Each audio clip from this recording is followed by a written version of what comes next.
nơi đây nhóm áเอาแต่ทาใจตุ่มเลยซอดังแต่หมาnhóm áก็จะធ្វើមកអែមហូបហើយតែសម្រាប់មកអែមចេកខ្ទិះនេះគឺម៉ាក់nhóm áជួយធ្វើញ៉ាំតែសម្រាប់ខ្ញុំវិញគឺអត់សូវចូលចិត្តញ៉ាំម៉ាទេសំខាន់បំផុតងាយស្រួលធ្វើហើយចំណាយតិចទៀតគឺឃើញសម្រាប់ធ្វើមកអែមចេកខ្ទិះអត់មានអីច្រើនទេបងប្អូនមានតែខ្ទិះដូងម្សៅសាគូហើយនិងចេកទុំយើងទេតោះអញ្ចឹងចាប់ដើមធ្វើមកដំបូងយើងយកម្សៅសាគូយើងនេះយើងយកមកត្រាំទឹកត្រាំមកវាហ៊ីហើយយើងទុកវាមួយឡៃសិនយើងយកចេកទុំយើងយកមកបកស្បកហើយហាន់ចំណិតតូចៗដូចខ្ញុំអញ្ចឹងហាន់មកល្មមញ៉ាំមកតែហាន់ធំពេកបងប្អូនឆ្ងល់ដែរពេលជំនាន់ម៉ាក់ខ្ញុំមកគាត់ហាន់ធំមែនតើហាន់រួចរាល់ហើយយើងទុកវាក្នុងទឹកហើយសម្រាប់ទឹកហ្នឹងគឺខ្ញុំបង់អំបិលចូលយើងដាក់អំបិលអញ្ចឹងគឺដើម្បីកុំឲ្យចេកយើងឡើងខ្មៅសម្រាប់ចេកខ្ញុំប្រើមួយស្និតបងប្អូនហើយយើងទុកចេកយើងមួយឡៃសិនមកយើងចាប់ដើមយកឆ្នាំងហើយចាក់ខ្ទិះដូងចូលហើយយើងចាក់ទឹកធម្មតាចូលដែរមកចាក់មកល្មមហើយយើងដាក់ចេកចូលម្សៅសាគូ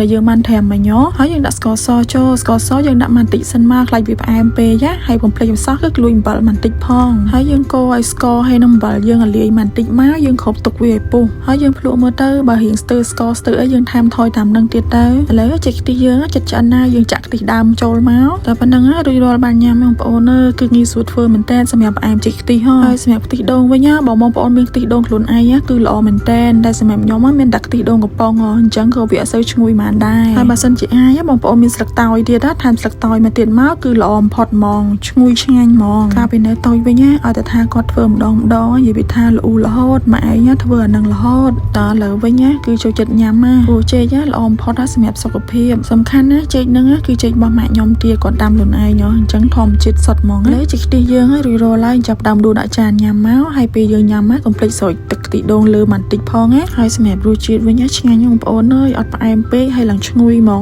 ហើយចេកយើងឡើងផ្អែមឡើងល្មួតហ្មងអញ្ចឹងវីដេអូខ្ញុំថ្ងៃនេះមានតែប៉ុណ្្នឹងឯងកុំភ្លេចសាកល្បងធ្វើញ៉ាំទាំងអស់គ្នាអរគុណ